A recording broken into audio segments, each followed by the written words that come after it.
No, we're going. Okay. Yeah. John Davis, CrossFit Alexandria. Today we're going to go over the next step in the squat process. So the first week we talked about ankle flexion and the fact that you need to have 45 degrees of ankle flexion to be able to get into a full squat. That much. That's probably actually not enough. It's probably like right here. That's not good enough. Don't ever look at me for what proper mobility looks like. So today we're going to talk about hip external rotation and the importance of being able to open your hips up to allow your pelvis to go down into a good squat.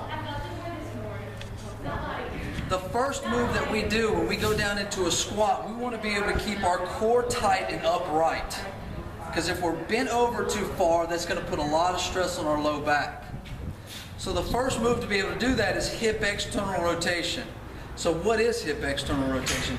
It's where your knees start here and they rotate out. And if you look at me from the front, when they rotate out this way.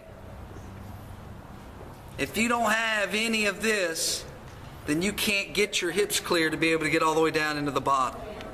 They have to be able to rotate out. Otherwise they stay tight and they buckle in and you end up with knee pain. We don't want this. We want that. And that gives us the space we need. AKA the tutu.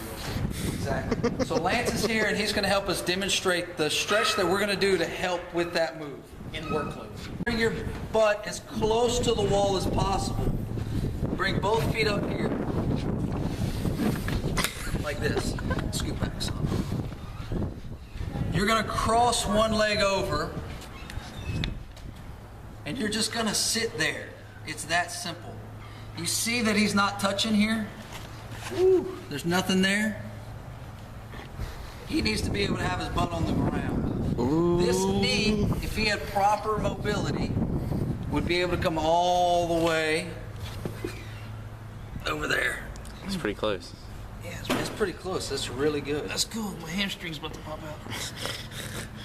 What this is doing is stretching that external rotation. So how long? Everything is 30 seconds to a minute. The longer you sit at the end of this, the longer you sit in the stretch, the better results you're going to get. Before or after the workout?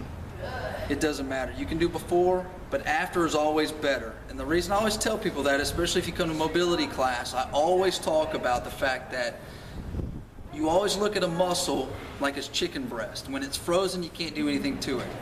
When you thaw it out, you can roll it up, flatten it out, you can do all different kind of things to it. It's just like our muscles. So after a workout, it's the most warm, it's the most pliable, and that's the best time to stretch a muscle. So sit here like this, that's the stretch. A way to step it up is to take it, you can grab with both hands, you can pull towards your chest on the same side, or you can pull towards your chest on the other side. And you should feel this right in the hip.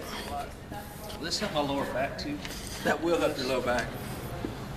Give me another shot. All right, we're at 4 minutes. All right. Do your stretch, get your squat better. See you next week.